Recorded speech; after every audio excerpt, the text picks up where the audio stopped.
देखिए, ऐसा कहा जाता है कि एक दिन में हमारे पास 60,000 से ज़्यादा थॉट्स आते हैं। सबसे ज़्यादा इस बात पे ज़ोर दिया गया था द सीक्रेट के अंदर, जो रोंडा बर्न की बुक है, या बाद में उन्होंने उसके ऊपर डॉक्यूमेंट्री बनाई थी द सीक्रेट, जो लगभग पूरी दुनिया ने देखी, लॉ ऑफ अट्रैक्शन को समझा। तो वहाँ पे इस बात को कहा गया है, और भी बहुत सारी साइकोलॉजी की बुक्स हैं, कॉन्सेप्ट्स हैं, जो ये कहते हैं कि एक दिन में लगभग 60-70 हज़ार थॉट्स हमारे पास आते हैं, और हर थॉट को ऑब्ज़र्व करना, हर थॉट को मॉनिटर करना वो पॉसिबल नहीं है, क्योंकि अगर हम वैसे मॉनिटर करेंगे तो वी विल गो क्रेज़ी, क्योंकि इतने सारे थॉट्स आ रहे हैं एक दिन में, तो उन थॉट्स में से हर थॉट के ऊपर वर्क करना या उसको वैल्यू देना, ये तो बहुत मुश्किल हो जाएगा। इसीलिए कहा जाता है कि अगर आप अपने थॉट्स को बेहतर तरीके से मैनेज करना चाहते हैं, या आप अपनी थॉट्स की पावर को यूटिलाइज़ करना चाहते हैं, तो आपको ऐसे देखना चाहिए कि जो आपके मन में थॉट्स आ रहे हैं, वो आपके मन में फीलिंग किस तरह की क्रिएट कर रहे हैं। क्योंकि जो आपकी फीलिंग्स हैं, जो आपके अंदर जो फीलिंग्स डेवलप हो रही हैं किसी थॉट से रिलेटेड, वो ही उस थॉट को या तो पावरफुल बनाती हैं या उसे लैक ऑफ पावर में लेके जाती हैं, दैट मीन्स पावरलेस बनाती हैं। जैसे सपोज़ करिए कि किसी भी थॉट पे आप सोच रहे हैं, जैसे सपोज़ करो आप फाइनेंशियल इश्यूज़ के बारे में सोच रहे हैं। अब अगर आप उसके बारे में कंस्ट्रक्टिव सोच रहे हैं, तो वो आपको एक हैप्पीनेस की, एक एक्साइटमेंट की फीलिंग में लेके जाएँगे। लेकिन अगर अब आप उससे रिलेटेड डिस्ट्रक्टिव थॉट सोच रहे हैं कि ये हो गया तो, वो हो गया तो, फिर नहीं चल पाया तो, कुछ नहीं हो पाया तो अब ये आपको उस जगह पे लेके जाएगी, यानी कि उस ज़ोन में लेके जाएँगे आपकी ये थॉट्स की जो रिएक्शन है, चेन रिएक्शन है या पॉप-अप ऑफ थॉट्स है, जहाँ पे आप अल्टीमेटली डाउन फ़ील करने लगेंगे, नेगेटिव फ़ील करने लगेंगे। तो अगर हम थॉट्स को ज़्यादा बेहतर तरीके से मैनेज करना चाहते हैं, ज़्यादा प्रोडक्टिव होना चाहते हैं अपनी ज़िंदगी में, तो हमें ये समझने की कोशिश करनी चाहिए कि जो हमारी फीलिंग्स हैं, वो किस डायरेक्शन में जा रही हैं। वो पॉज़िटिव डायरेक्शन में जा रही हैं या नेगेटिव डायरेक्शन में जा रही हैं। और अगर नेगेटिव डायरेक्शन में जा रही हैं, तो वो सेम जो कंसर्न है, जिसके बारे में हम सोच रहे हैं, उसमें हमें अपना नज़रिया बदलने की ज़रूरत है। जैसे वही मैंने बोला, फाइनेंशियल इश्यूज़ के बारे में सोच रहे हो और नेगेटिव जा रहा है आपका थॉट प्रोसेस, तो वहाँ पे आपको अपने आप से ये सवाल पूछना है कि what can I do to overcome these challenges? इसका सॉल्यूशन क्या हो सकता है? इससे और ऐसा मैं क्या कर सकता हूँ या क्या कर सकती हूँ जिससे मुझे इस चैलेंज से बाहर आने में मदद मिले?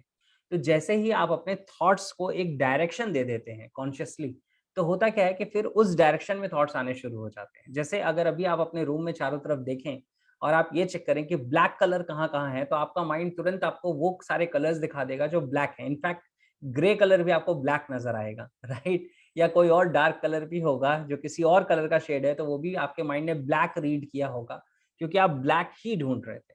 लेकिन उसके कंपैरिज़न में अगर अभी आप सर्च करें कि व्हाइट कलर कहाँ-कहाँ है, तो आपका माइंड व्हाइट कलर ढूँढने लगेगा। जो लाइट येलो भी होगा, उसे भी माइंड व्हाइट मान लेगा, जो कोई बहुत लाइट शेड का कोई और कलर भी होगा, उसे भी माइंड व्हाइट की तरह रीड कर लेगा। तो होगा क्या कि हम ढूँढ क्या रहे हैं, माइंड उसी चीज़ में फिर लग जाता है, वैसे ही रिज़ल्ट्स देने लगता है। तो अगर आप प्रॉब्लम ढूँढ रहे हैं, आप प्रॉब्लम फ़ोकस्ड हैं, तो वैसी ही फीलिंग्स हो जाएँगी, वैसे ही आपके थॉट्स हो जाएँगे। तो आपको ये सिर्फ़ ध्यान रखना है कि अगर आपको आपके थॉट्स आपको नेगेटिव फीलिंग में लेके जा रहे हैं, देखो कोई टॉपिक पॉज़िटिव या नेगेटिव नहीं होता अपने आप में। सेम आप एक प्रॉब्लम या चैलेंज के बारे में सोच सकते हैं और आप एक्साइटेड फ़ील कर सकते हैं, और उसी चैलेंज के बारे में सोच सकते हैं और आप डिप्रेस्ड फ़ील कर सकते हैं। है वही चैलेंज, सोच आप दोनों सिचुएशन में रहे हैं। लेकिन आप कंस्ट्रक्टिव चीज़ों के डायरेक्शन में सोच रहे हैं या आप डिस्ट्रक्टिव चीज़ों के डायरेक्शन में सोच रहे हैं, ये आपकी फीलिंग्स क्रिएट करेंगे, ये आपकी फीलिंग्स आपको बताएँगी। वो इंडिकेशन है, वो इंडिकेटर है कि आप किस डायरेक्शन में सोच रहे हैं। तो आपको सिर्फ़ वो स्विच करने की ज़रूरत है कि मुझे चेंज क्या करना है, मुझे डिफरेंस क्या क्रिएट करना है, मुझे इसमें वर्कआउट क्या करना है, what is there that I can do, what is there that I can change, या हाउ टू चेंज दैट, कैसे मुझे चेंज करना है। तो जब इस डायरेक्शन में सोचेंगे तो कंस्ट्रक्टिव डायरेक्शन में हमारी थॉट प्रोसेस चली जाएगी और हम अपने थॉट्स को ज़्यादा बेहतर मैनेज कर पाएँगे, क्योंकि माइंड एक ऐसी चीज़ है जो सोचेगा ही। हमारा माइंड, जो हमारा ब्रेन है, वो कहते हैं ना कि जो ब्रेन है और जो ओशन है, ये कभी रेस्ट में नहीं रहते हैं। ये हमेशा कुछ ना कुछ उथल-पुथल इसमें चलती ही रहती है। यानी माइंड में कुछ ना कुछ थॉट्स चलते रहते हैं और ओशन में कोई ना कोई वेव्स चलती रहती हैं। तो इन द सेम वे हमें करना क्या है कि जो माइंड में थॉट्स चल रहे हैं, वो तो कुछ ना कुछ तो चलते ही रहते हैं। तो बेहतर ये है कि उन्हें नेगेटिव डायरेक्शन में करने की जगह हम उन्हें पॉजिटिव डायरेक्शन में लेके जाएँ। तो इससे हम अपने थॉट्स को मैनेज कर पाएँगे ज़्यादा बेहतर तरीके से। दूसरी जो चीज़ है, जो हमें माइंड से रिलेटेड समझनी है, जो ऑब्जर्वेशन ऑफ थॉट से रिलेटेड है, वो ये है कि अगर हम किसी थॉट को पावरलेस करना चाहते हैं, तो उसका तरीका क्या होता है कि उस थॉट को सिर्फ़ आप थॉट की तरह देखें। आप उससे कोई चेन रिएक्शन स्टार्ट ना करें। यानी कि उससे अगर आप पॉजिटिव या नेगेटिव कुछ भी नहीं सोच रहे हैं, सिर्फ वो थॉट आपके सामने आ रही है, जैसे आपके माइंड में आया सपोज़ करो माउंटेन, और आपने सिर्फ माउंटेन को सोचा और उसके बारे में फिर कोई चेन रिएक्शन नहीं स्टार्ट की, कि माउंटेन कितना खूबसूरत होता है, मुझे कैसे उसके ऊपर जाना चाहिए, जाऊँगा तो कितना अच्छा लगेगा, या माउंटेन है उससे लोग गिर भी सकते हैं और माउंटेन कितना स्ट्रॉन्ग होता है और वो रास्ता ब्लॉक कर देता है। अगर ऐसा कोई भी थॉट हम क्रिएट नहीं करते हैं, तो माउंटेन जस्ट स्टेज़ माउंटेन। तो वो कहते हैं ना कि वो चीज़ें फिर जैसी हैं आप बस वैसे देखते हैं, और जब आप उसपे कोई थॉट रिएक्शन स्टार्ट नहीं करते हैं, तो वो पावरलेस हो जाता है, यानी कि वो फेड अवे हो जाता है। फिर इसी तरीके से अगर कोई दूसरा थॉट आता है और अगर आप उसपे कोई भी चेन रिएक्शन नहीं स्टार्ट करते हैं, पॉजिटिव या नेगेटिव, तो वो फेड अवे हो जाता है।